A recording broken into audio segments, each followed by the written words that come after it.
오늘 마지막 데살로니가 후서 마지막 부분을 맞이했습니다. 참 좋은 시간들이었는데 오늘을 결론적으로 하는 말씀이 종말의 시대에 우리가 거룩한 삶을 어떻게 살 것인가. 지금이 종말의 시대라고 할 수가 있는 게 뭐냐면은 예수 그리스도가 오신 이후로부터는 우리의 삶은 종말적인 삶을 사는 것입니다. 늘 마지막 때라고 생각하면서 살고요. 다음에 대한 어떤 미련이나 또 아니면 또 어떤 세속적인 욕망을 가지고 살 필요가 없는 겁니다. 날마다 그리스도와 함께 사는 것. 그리고 오늘이 하루가 1000년을 사는 것처럼 여한이 없는 하루의 삶을 살고 내일도 그렇게 사는데 그렇다고 해서 그러니까 뭐 아무것도 할 것도 없지 이렇게 사는 게 아니라 철학자 스피노자가 얘기한 것처럼 내일 지구의 종말이 와도 나는 오늘 하루 내 뜰에다가 사과나무를 심겠다. 내일이 종말이라도 오늘 사과나무를 심겠다 하는 그런 심정으로 하루의 삶을 성실하고 바르고 올곧게 살아가는 것이 종말을 살아가는 자세인 것을 오늘 바울은 얘기하고 있습니다. 여러분 혁명이라는 말 들어보시잖아요. 혁명. 이 혁명이라는 것은 뭐냐? 기득권 세력의 그 가치를 뒤집고 없는 일입니다.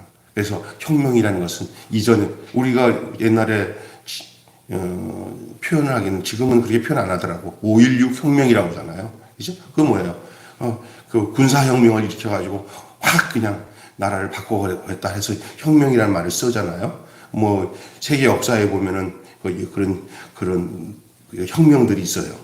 시대를 바꿔버리는 혁명이에요. 시대 상식의 의의를 제기하고 새로운 가치를 살아내는 일을 시작하는 것을 두고 혁명이라고 합니다. 한쪽에서 볼 때는 그 혁명 같지만 한쪽에서 볼 때는 쿠데타 같은 그런 기분도 들어요. 요즘에 그 검찰 개혁을 한다고 하면서 그 기치를 들고는 그동안 검찰이 무소부지하게 백성들을 막 감옥에 보냈다 그러는데 그런 면도 있을 수 있어요. 검사들한테 당한 사람들은 그럴 마음이 있는데 그렇다고 해서 그 목욕물이 더럽다고 해서 목욕물 버리다가 목욕 그 욕조 안에 있는 아기까지 내어버리는 그런 꼴을 당해서는 안 되잖아요. 그건 사람이 잘못한 것들이지 그 법 자체가 잘못된 것은 아닌데 검사들이 수사도 해야 되고 하는 부분들이 보편적인 사람 볼 때 저렇게 무리하게 해야 되나 하는 생각을 하잖아요.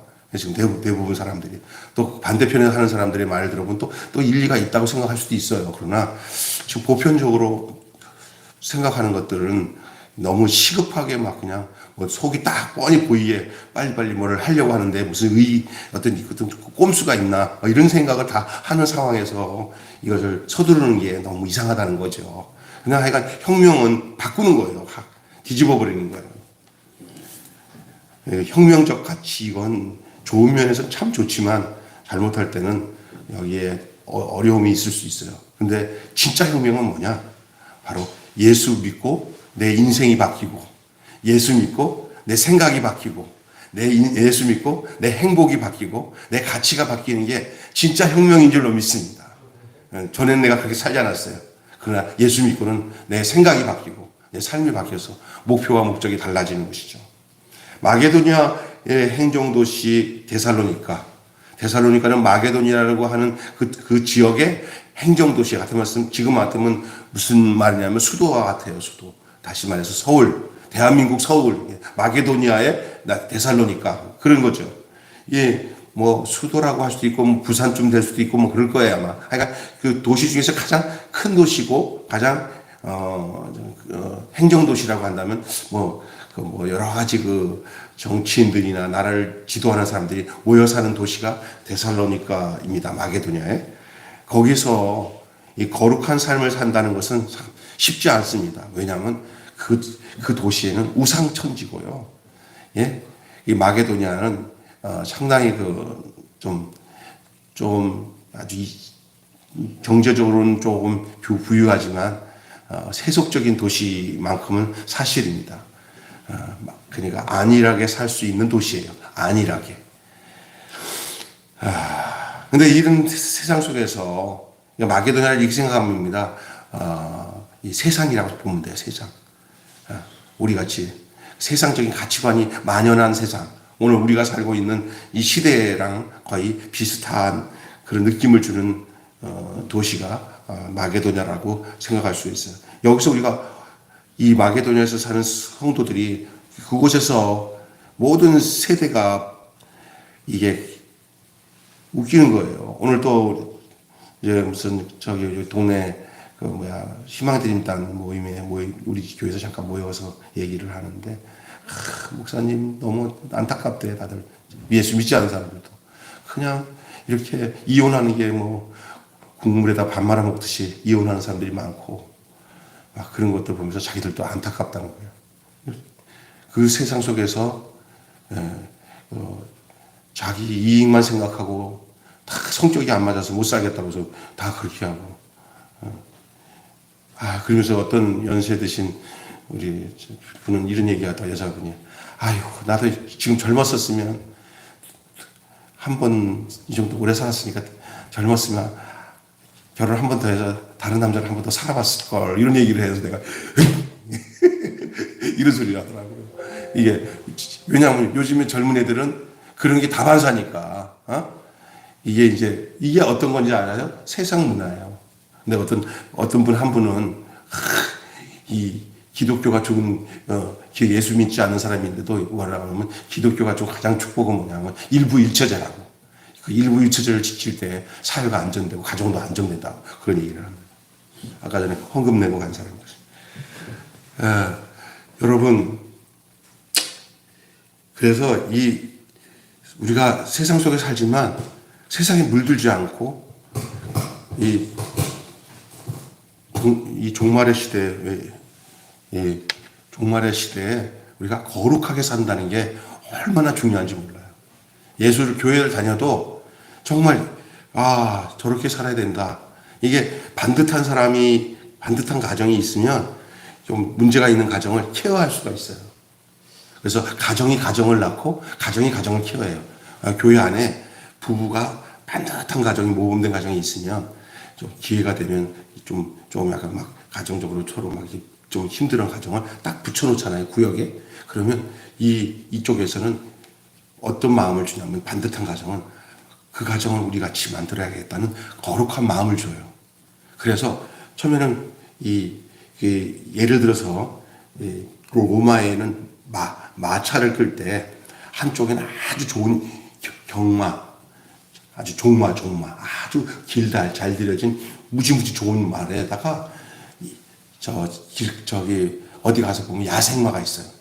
힘은 센데 막 지 마음대로 막 하는 말이 있어요. 그 말을 이 종마에다가 탁 붙여가지고 같이 묶어서 앞에서 끌게 하면은 이 의젓한 이 종마가 이 야생마를 처음에는 막 일당하면 막 일당할 때 하지만 워낙 이 종마가 제일 제대로 된 종마가 이 야생마를 길들여가지고 어느새 그 야생마가 이 종마를 닮아가. 종마를 닮아서 처음에는 힘만 세지 막 난리 먹어서 치고 막 기차 타고 막 하는 이 야생마가 이 종마에게 딱 접붙여서 몇 개월 지나면 똑같이 생각하는 것도 똑같고 말은 못하니까 히히히 하는 것도 똑같고 이렇게 엉덩이 흔드는 것도 똑같고 같이 움직여져요. 이 말이. 이게 뭐냐면 제가 얘기하는 얘기가 뭐냐면요. 그리스도인들은 이 세상에서 뭐 하기 위해서 말하면 종마로서 야생마를 붙여놓으면 종마를 만드는 사람들이에요. 이해가 되세요? 그래서 가정이 가정을 낳고요. 온전한 그리스도인이 그 속에 가서 어떤 한 사람을 붙여놓으면 그 사람을 온전케 하는 거예요. 참 처음에 교회 와서 뭘 할지 모르고 그냥 그랬는데 좋은 권사님들 집사님들 만나면 기도는 저렇게 하는 거야, 예배는 저렇게 드리는 거야 하다 보니까 어느새 그렇게 배웠던 사람들이 나중에는 그 사람처럼 살게 되는 거예요. 그래서 이게 가는 거예요.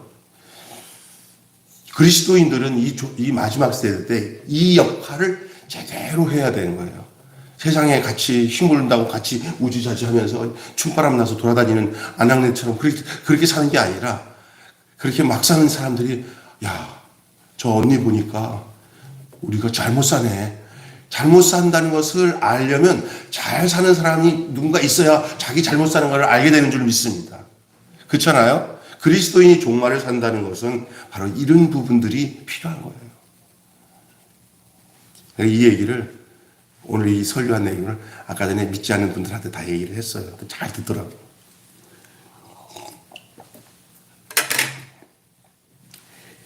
이 데살로니가에서 이 거룩한 삶을 산다는 건 정말 중요한 거예요. 마치 지금 우리가 이 세상이 얼마나 혼란스럽고 윤리 도덕이 다 땅에 떨어졌고요. 보면은요, 난 드라마 같은 데서 요즘에 막 불륜을 저지른 내용들을 막 미화해가지고 막 나오는 내용 있잖아요. 이런 거. 흔하지 않은, 옛날에는 흔하지 않았던 일들이 지금 그냥 당연한 거 그냥. 그러니까 텔레비전에 나오는 내용들이 이 요즘 사는 세상을 다 보여주고 있잖아요. 그게 나는 문제가 된다고 봐요. 왜? 그게 뭐 나만 그런가? 다 그런데 뭐. 이게, 그렇잖아요? 뭐 나만 뭐 이렇게 불법을 해야 그렇게 안 하면 못 살아. 아이고 뭐 또 뭐 딸이 시집가고 엄마 못 살겠어 하고 와서 잘왔다 잘왔어 잘왔다. 그놈의 새끼 나쁜 놈이야 막 그러면 들어보지도 않고 딸 편 들고는 사위 보고 뭐라고 그러면 끝나는 거예요 그냥. 이게 옛날에는 그냥 보낸 다음에 지지고 볶고 싸워도 거기서 해결돼야 되는데 지금은 그렇게 하는 것이 이제는 전혀 너 이 김서방 일로 와봐라. 너 그게 하면서 도리 야단치면서 따지고 왼수가 되는 거예요. 이 세상이 얼마나 악한지 말로 다 할 수가 없어요. 나갔다 보면 우리는 예수를 믿어서 하나님이 주신 거룩한 가치관들이 들어와서 분별되지만 예수 없는 사람들은 살면서 뭐 어떠냐고 다른 여자 한번 같이 사귀고 뭐 그런 거 뭐 또 한 번 갔는데 두 번 못 가고 뭐 당연하게 생각하는 거죠. 이게 그런 것들을 전혀 다른 사람들이 다 그렇게 살아가는데 나는 그렇게 안 산다고 그러면 도리어 바보처럼 느껴지게 만드는 사회 구조. 이게 바로 너희들은 이 세대를 본받지 말고 마음을 새롭게 하고 변화받아 하나님이 기뻐하시고 원하시는 그 뜻이 무엇인지 분별하고 살아라고 하면서 그 앞절에 하신 것 너희 몸을 하나님이 거룩한 삶제물로 드리라. 삶제물이 바로 어떤 거냐?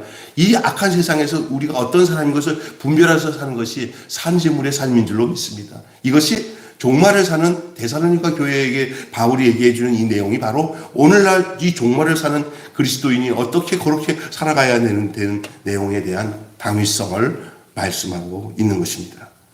그래서 오늘 세 가지만 말씀드릴게요.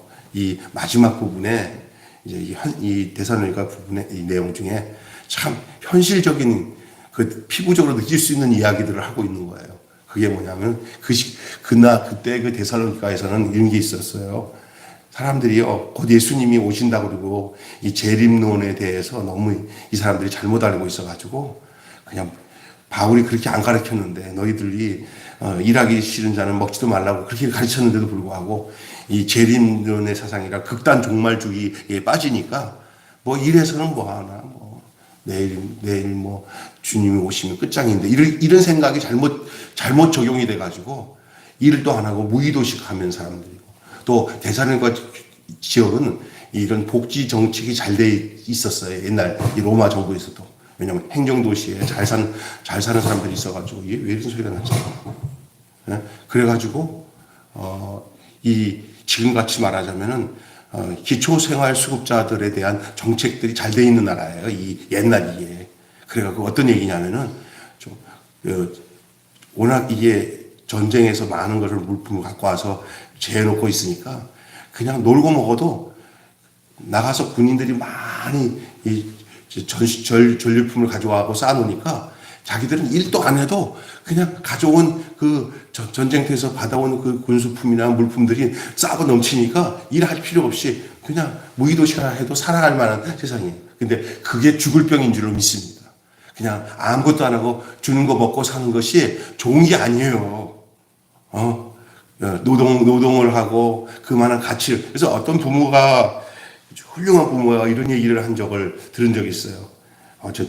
요즘 사람인데도 신기하더라고. 자기는 아이들을 키우면서 한 번도 그냥 선심 쓰면서 아버지로서 막 돈을 퍼주듯이 퍼준 적이 없대요.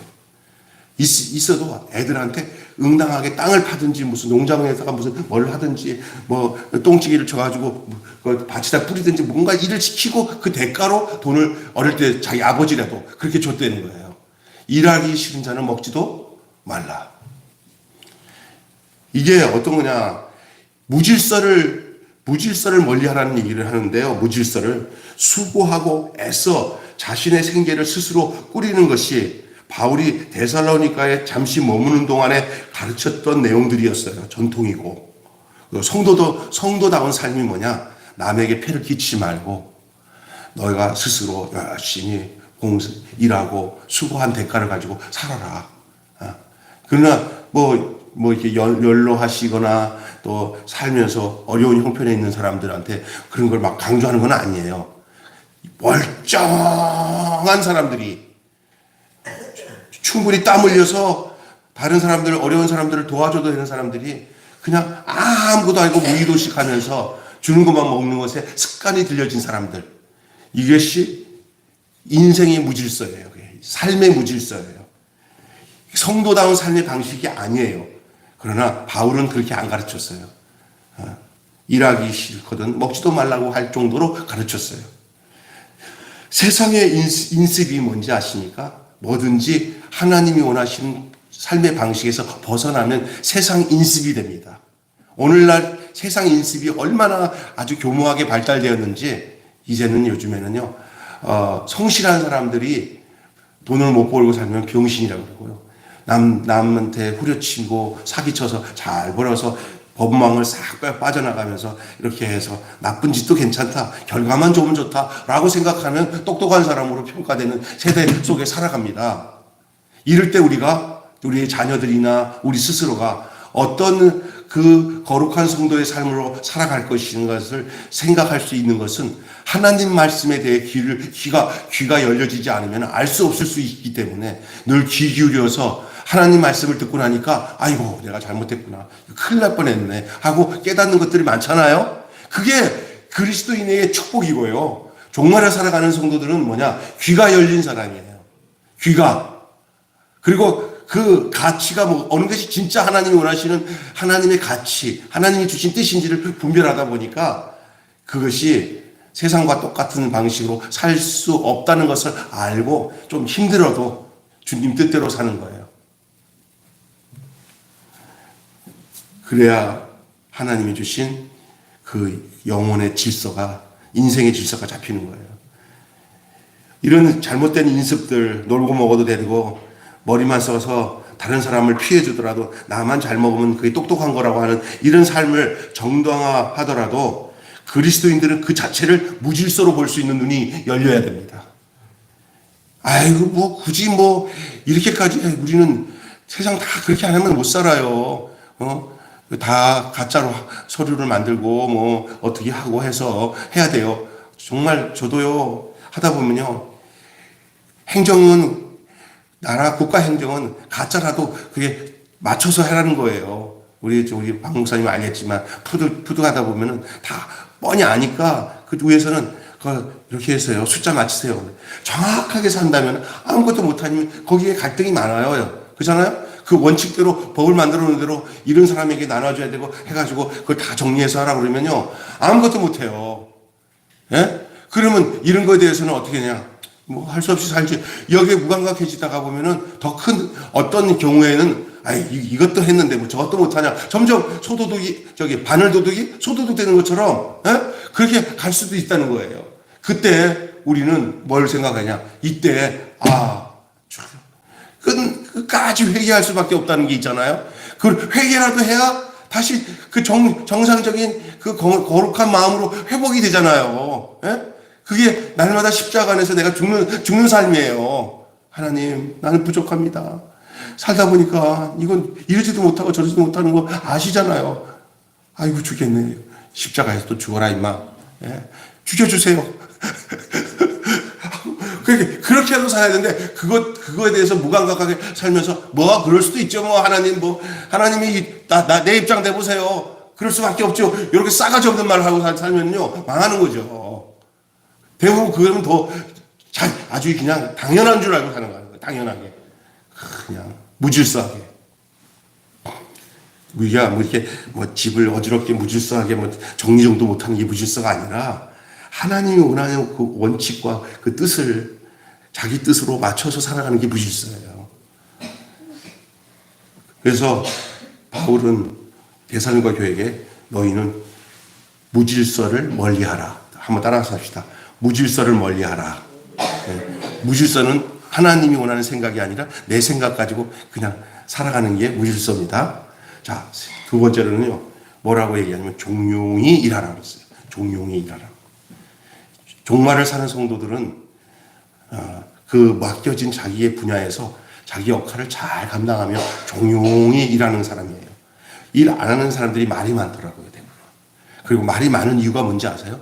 일 안 하는 것을 커버하기 위해서 이 주둥아리라도 일을 해야 되니까 말 많은 거예요. 예? 대부분 그렇더라고요. 자기 이 육체를 가지고 땀 뻘뻘 흘리면서 자기 역할을 감당하는 사람은 말할 새도 없이 그냥 그 순수한 살아가는데, 일 안 하는 사람들이 모여가지고 뭐 일하는 사람 가지고 자기가 뭐 주인이나 된 것처럼 판단이나 하고 뭐 하고. 저도 꽤 큰 교회에서 교회자 생활 많이 해보면 교회 일꾼은 진짜 하나님 앞에서 참 반듯한 사람들은 자기 일 하다 보니까 뭐 이렇게 부정적인 말이나 사람들에게 이렇게 휘둘리지 않아요. 그냥 꽁무시 말씀대로 살아가요. 그러나 제 일만 만드는 사람들은 뭐만 하냐면 그 사람들이 모여가지고 말을 하면 그 교회 막 자꾸만 들썩거려요. 들썩거려. 예? 이 일만 만드는 종용이 일을 해라 그랬어요. 종용이. 가난한 사람들이 부자들의 후원을 얻는 제도가 있었어요. 이 데살로니가 교회 안에 가난한 사람들이, 아까 전에 내가 말했잖아요. 데살로니가가 꽤 상류층들이나 또 이렇게 재원이 많다고. 그래서 이렇게 어려운 사람들을 돕는 일들이 아니 국가적 시책, 그 나라의 국가적 시책에 그게 가능했던 거예요. 이 가난한 사람들이 부자들의 후원을 얻어서 사는데, 이 정치하는 부자들의 도움을 받는 자들 있잖아요. 정치하는 사람들의 자들이 그 후견인의 환심을 사기 위해서 그 도와주는 사람, 그 도움을 받는 사람은 어떻든 도움을 받으면 그 도움을 받은 사람들을 정치적으로 지지하고 발언하게 되잖아요. 예? 그래서 돈 먹으면은 표를 찍게 되고요. 돈 먹어서 하면 다음에는 없어. 그러면 아유, 참, 이번에 몇 사람들한테 다니면서 당신 그래. 그래서 이 돈으로 뒤에서 하게 되면 그 돈으로 영향을 준 그 후견인들, 영향을 준 사람들을, 그 사람들을 지지하고 발언하는 일을 하게 되게 되잖아요. 이러다 보니까 비정상적인 사람들, 옳지 못하는 사람들이 돈으로 매수하게 된 것에 대해 따르다 보면은 완전히 무감각한, 틀린 것도 옳다고 하라고 하면 할 수밖에 없는 이런 위치에 빠지게 되잖아요. 그러니까 일만 만드는 거죠. 대부분. 그래서 이런 일들이 그리스도인의 품위를 손상하게 하는 거예요. 그래서 이게 과다하게 욕심이 이건 이상하다. 이렇게까지 뭐 이게 부담스럽게 많네 하고 그걸 좋다고 박수칠 게 아니라, 세상에는요 그냥 뭐 그런 경우도 가끔 있을 수 있지만 그러나 거의 없다고 생각하고 살아야 돼요. 대박 나는 일을 거의 보편적으로 생각하면 안 돼요. 어떤 무슨 업체나 이렇게 보면요 성공 사례만 얘기해요. 성공 사례만 얘기하잖아요. 그 성공 사례 얘기해갖고 앞에 나와서 그런데 그 다단계나 뭐 피라미드 같은 앉아놓으면 나도 그 얘기 듣고 나는데 금세 성공할 것 같이 그렇게 만들어요.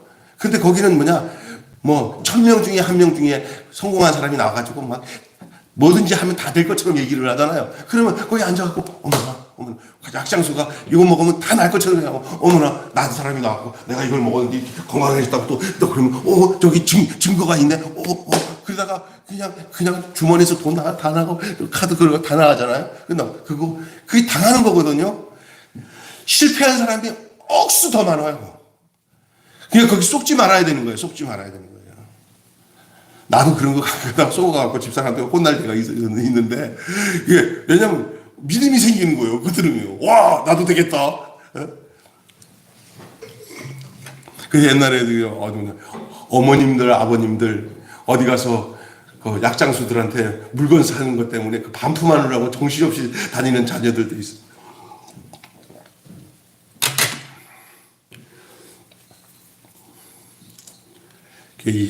참 기가 막힌 거죠.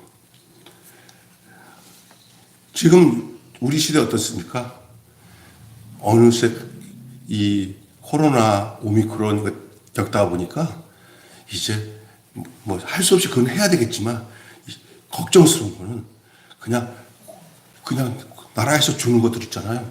그거 그냥 다 괜찮다고. 아니 사실 우리가 세금 내서 그들에게 나눠주는 거지만 사실은 그것보다는 직장 다녀서 내가 땀 흘려서 버는 월급을 가지고 그래서 그렇게 해서 해야지 건강한 거예요. 근데 뭐냐면은 할 수 없는 상황이니까 할 수 있겠지만 이게 습관이 돼가지고 나라에서 돈을 안 주냐 이번에는 저 사람들 준다는데 이게 습관이 돼버리면 굉장히 안 좋은 거예요. 어디 나가서 김을 매든지 뭐를 해서 땀 흘려서 내가 노동의 대가로 얻어지는 건강한 돈을 가지고 살아가는 세상이 그리스도인의 건강한 생활인 줄로 믿습니다.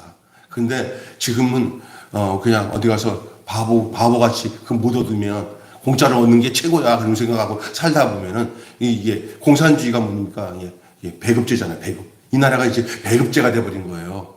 너희들은 그 배급제는 뭐냐? 주인이 많을 때는 넉넉하게 주고요. 주인이 없을 때는 굶어 죽으니까 배급제가 늘 많이 주는 게 아니에요. 왜냐? 그렇게 길들여지면은요, 조금 주면 조금 뭐 주는 대로 길들여지고, 많이 주면 많이 주는 대로 길들여지는 게 북한이에요, 지금.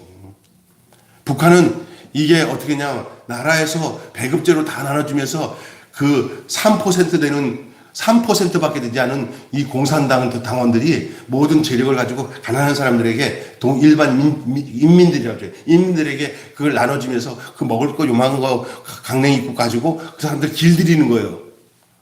이건 굉장히 악한 방법이에요. 내가 건강하게 돈을 벌어서 노동의 대가를 가지고 건강하게 사는 방법. 일하기 싫은 자는 먹지도 말라는 말이 맞는 거죠. 종용히 일하는 거죠. 마지막으로는요, 중요한 얘기가 선을 행하다 낙심하지 말라. 선을 행하다가. 놀고 먹는 사람들이 있다 하여도 그 놀고 먹는 사람들을 향해서 구제하는 일이나 그런 일들을 포기하지 말아야 돼요. 이런 일이 있어요. 이런 사회복지 이런 거 나누다 보면요. 그냥 놀고 먹는 사람들 보기 싫어서 못 해먹겠네 하면서 때려치는 경우가 있는데 그러면 안 된다는 거예요. 받는 사람이 있기 때문에 주는 사람이 행복한 거예요. 그리고 또 하나는 받는 사람들이 그런 사람들이 한둘이 있다고 해서 전부가 다 그런 건 아니거든요.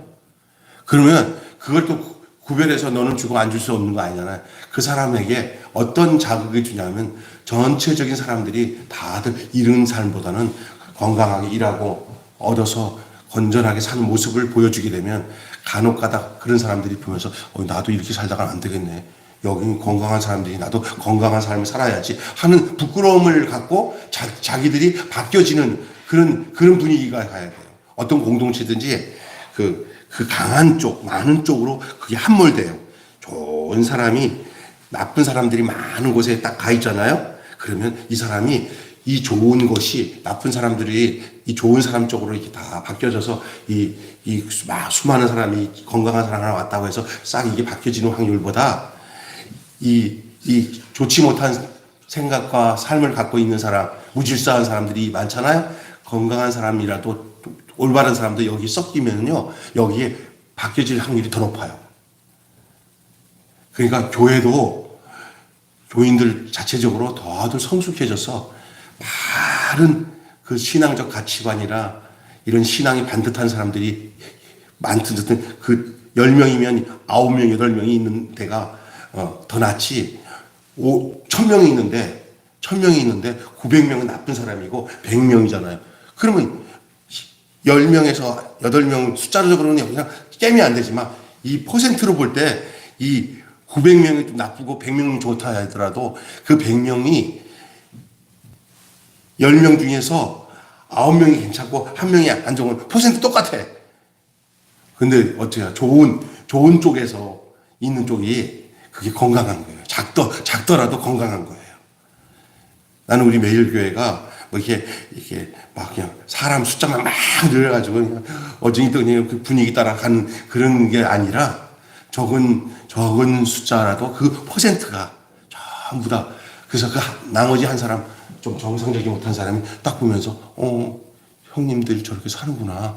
아이고 난 잘못 살았네. 이것을 말로 아니라 그 삶을 보면서 자기 부끄러움 때문에 자기가 바뀌어지는 역사가 일어나는 그런 아름다운 공동체가 되어야 될 줄로 믿습니다. 근데 반대로 좋았던 사람이 거기 들어갔더니 아이고 장로님들이나 막 집사들이 막 싸움박질하면서 목사 쫓아낸다고 여기서 하고 모였다가 쑥덕쑥덕 하면서 막 교회 분위기가 막 어리송하고 막 이쪽에서 저 사람 폄하하고 막 이거 뭐 교회가 하나가 돼야 되는데 가보니까 4분 5일이 되네. 와 이런 데서 있어봐요. 망가지는 거예요 그 사람도. 그런 데서 또 자기 잘났다고 막 드러나면서 뭔가 그거 누가 시키면 예 알았습니다 장로님 하고 막 일하는 거예요. 목사 쫓아내는데 막 앞장서서 그런 사람들 있잖아요. 이제 나중에 시간이 지나서 그 젊은 애가 이제 나이 들면요 지한테 가르쳐준 그 장로대로 그 짓을 해요. 그 짓을 배운 대로 한다는 거예요. 배운 대로.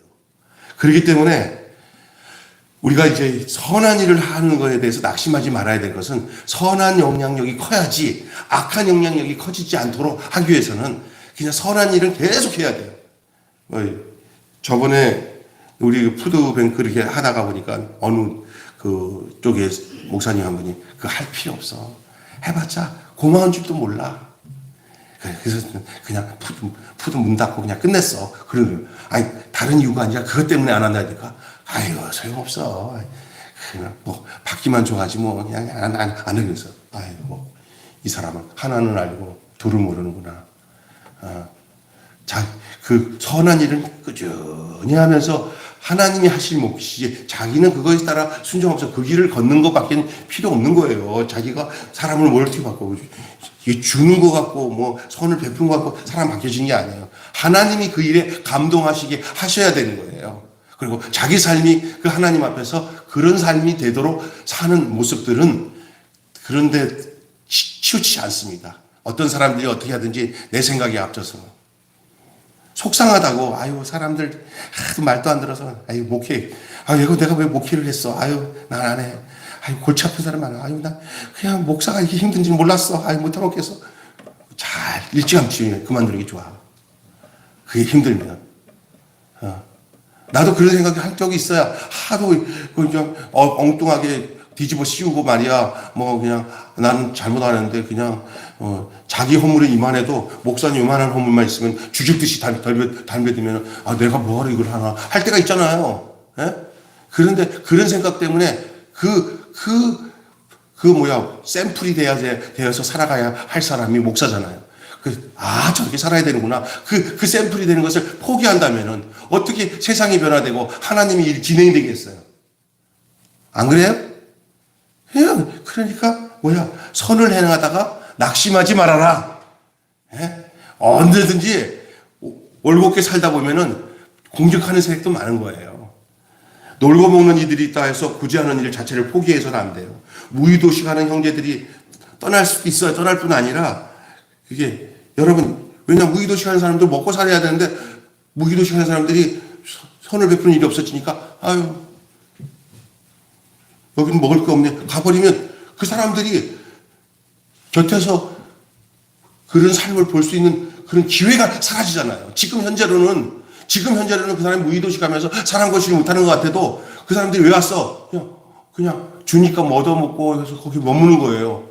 그러나 머물러 있어야 어떻든 그 사람들이 변화될 수 있는 기회가 있을 거 아니에요. 먹을 것 때문에 왔더라도. 그렇잖아요. 예? 그러니까 그 일을 포기하지 말아야 되는 일은 사람을 바꾸는 시간은 하루아침에 되지는 않아요.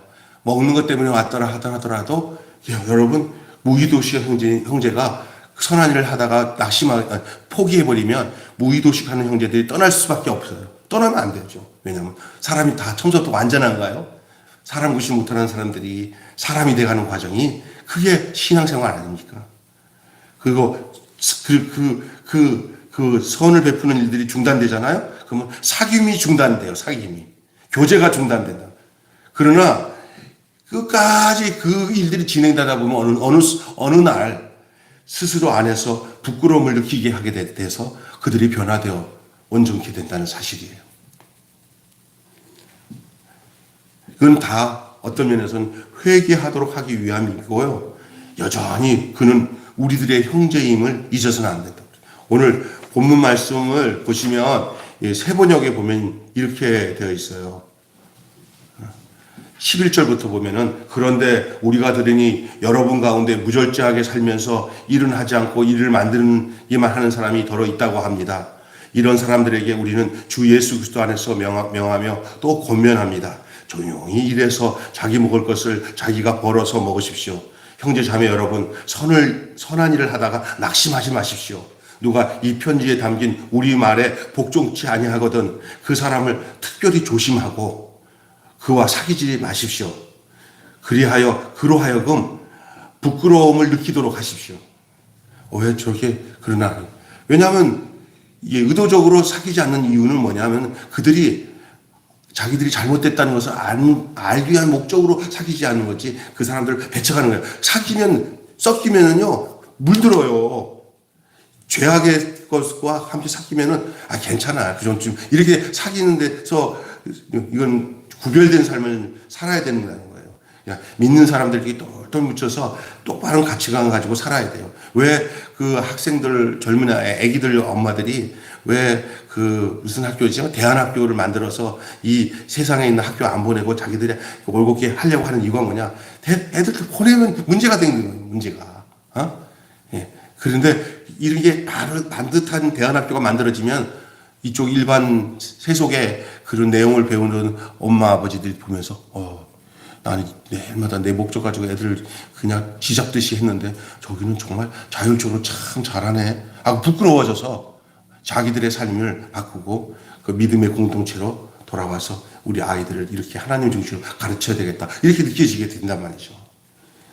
그리고 15절에는 이렇게 하더라고요. 그러나 그들을 원수처럼 여기지 말고 형제 자매를 타이르듯이 하십시오라고 얘기합니다. 여러분이 오늘 말씀 중에서 굉장히 중요한 말씀 한 절만 다시 읽고 그 말씀 나누고 끝맺히는데 바로 16절 말씀이에요. 이게 데살로니가 전후서를 통틀어서 이제 종말을 살아가는 마지막 때를 살아가는 거룩한 성도들에게 하나님이 주시는 축복의 말씀이에요. 이 축복의 말씀을 여러분 마음의 판에 새기면서 때마다 일마다 이러한 놀라운 주의 축복을 누리면서 살 수밖에 없는 인생으로 주님이 우리를 부르셨다는 것을 한시도 잊지 마시고 이 말씀을 읽으시기 바랍니다. 자, 16절이에요. 시작. 평강의 주께서 친히 때마다 일마다 너희에게 평강 주시고 주께서 너희 모든 사람과 함께 하시기를 원하노라.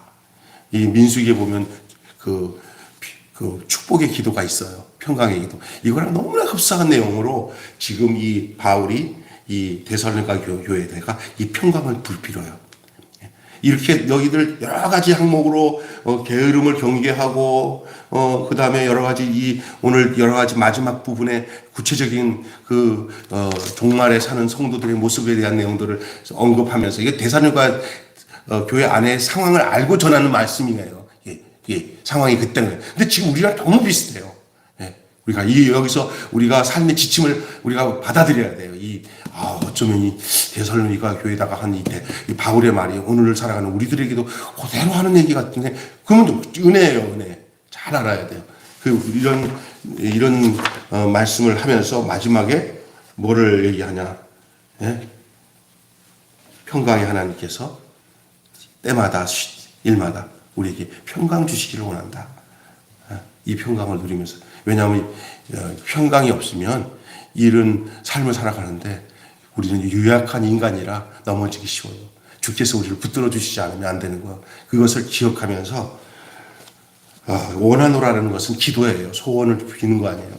그리고 바울은 그 데살로니가 교회에다가 이게 축복을 기원해 주고 있는 거야. 너에게 그렇게 되기를 원하노라. 바울의 데살로니가 교회를 향한 하나님께 향한 축복의 기원이에요. 바울의 이 축복의 기원은 당시에 살고 있었던 데살로니가 성도들에게만 주는 기원이 아니라 오늘 성령께서 이 바울이 쓴 이 데살로니가서를 통해서 오늘 우리에게 주시는 축복의 기원인 줄 믿습니다. 평강의 기원인 줄 믿습니다. 이 세상에서 참 세상은 험악하고 괴롭고 텔레비만 틀어봐도 지금도 싸움박질 하고 있을 거야, 국회는. 정신없는 이때에 하나님은 우리에게 이 평강을 주시고 이 평강 안에서 살아가야 하는 것 밖에는 우리가 살 길이 없음을 믿습니다. 세상이 아무렇지도 않게 여기며 권징하는 것들이 우리에게는 불편하게 다가올 때 우리는 복음에 더 가까이 다가가는 것이고 또 거룩하신 하나님의 사람이 되어가는 것입니다. 이것이 선이에요, 선. 하나님께서 이끄시는 대로 되어가는 것이 선이에요. 할렐루야. 하나님이 이끄시는 대로 되어가는 것이 선이고 내 멋대로 살아가는 것이 악이요. 예? 또 세속적인 것에 침해되고 거기에 따라서 그 판단 기준으로 살아가는 것이 무질서요, 악이에요. 그것이 혼돈이에요.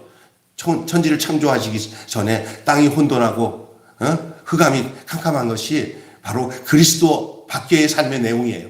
그래서 하나님이 그런 현상이 일어나니까 새 창조를 하신 거예요. 누구 안에서? 새 창조. 창세기 1장의 창조가 아니라 예수 안에서 새 창조가 됐어요. 누구든지 그리스도 예수 안에 있으면 새로운 피조물이라. 이전 것은 지나갔으니 보라 새 것이 되었도다. 할렐루야. 예, 이것이 선이에요.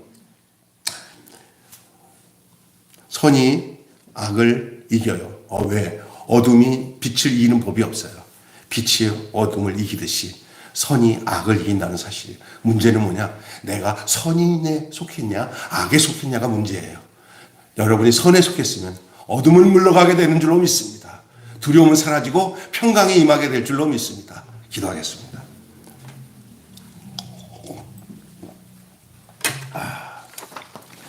평강의 주께서 친히 때마다 일마다 너희에게 평강을 주시고 주께서 너희 모든 사람과 함께 하시기를 원하노라. 우리 주 예수 그리스도의 은혜가 너희 무리에게 있을지어다. 오늘 데살로니가 교회를 향해서 보낸 두 편의 이 편지의 내용의 마지막 마감은 때마다 일마다 우리 주님께서 우리에게 평강 주시기를 원한다고 바울은 데살로니가 교인들을 축복하며 기원을 합니다. 이 기원이 당시에 우리와 처지가 비슷했던 데살로니가 교회만 주는 편지가 아니라 이 말세, 이 종말의 시대를 살아가며 거룩한 성도로 살아가는 우리들에게 주시는 주님의 평강의 기원인 줄로 믿습니다. 이 평강을 누리면서 내일 세상이 혼란스러워도 평강의 주님이 함께함으로 평안할 수 있고 내일 세상이 깜깜해져도 내 속에 계신 참빛 대신 예수 그리스도가 빛으로 내게 계셔서 내가 어둠에 속하지 않고 빛 가운데 행할 수 있게 되는 줄로 믿습니다. 오늘 이 놀라운 사실을 우리 가운데 새기면서 내일 주님이 오시더라도 우리는 거룩한 세마포 옷을 입고 주님을 맞이할 준비로 살아가는 복된 거룩한 주의 신부들이 되게 해 주시옵소서. 우리 주 예수님의 이름으로 기도하옵나이다. 아멘. 주님 가르치신